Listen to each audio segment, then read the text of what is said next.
Hi everyone, today I'm going to tell you about one of the most shocking, mysterious, and taboo rituals that still exist on our planet. A ritual where the symbol of manhood is something our modern world refuses to even talk about. Welcome to Papua New Guinea, a land of endless jungles, sacred mountains, and tribes that live the same way their ancestors did thousands of years ago. Here, hidden deep in the tropical mist, people believe that masculine energy is sacred. They call it the male milk. And no, this isn't a joke or a metaphor. Among certain tribes of Papua, a ritual still exists, a ceremony of initiation where young boys become men by consuming the semen of the tribe's elder men. Yes, you heard that right. This isn't an internet myth or dark rumor. It's been documented by real anthropologists such as Gilbert Hurt, who lived among the Sambia people in the eastern highlands of Papua New Guinea. For the Sambia, this act isn't seen as sexual. It's sacred.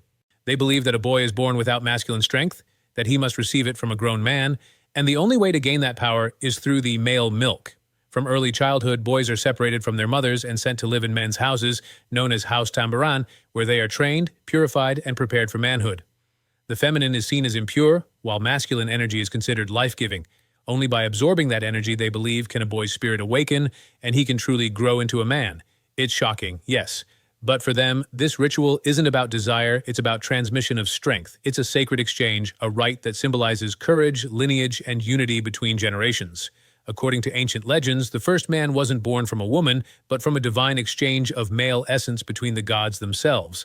That belief still echoes through the mountains and valleys of Papua.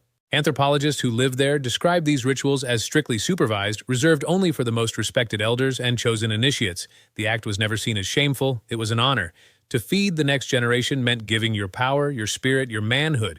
Now imagine that, in a world where we debate gender equality and identity every day, in the middle of the rainforest still live people who see manhood as something literal, tangible, holy.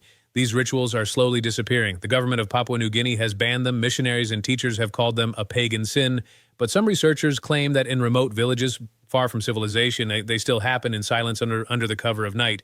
And that's where the big question begins. Is this barbaric, or is it something deeper, a tradition we just can't comprehend through our modern eyes? Maybe for them, it's not about the body at all. Maybe it's about the spirit. Not about sex, but about power, inheritance, and the belief that energy is passed on not by words, but by ritual. Ironically, this ancient custom serves the same purpose as many of our modern ceremonies, to give young men strength, purpose, and belonging. Only here in Papua, the boundary between flesh and spirit doesn't exist. Where we see a scandal, they see the sacred. Where we see taboo, they see balance.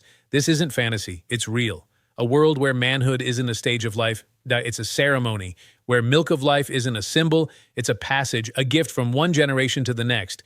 And maybe the real lesson of this story is not about shock, but about perspective. That our planet is still full of worlds we don't understand. And sometimes what we call forbidden is simply sacred to someone else.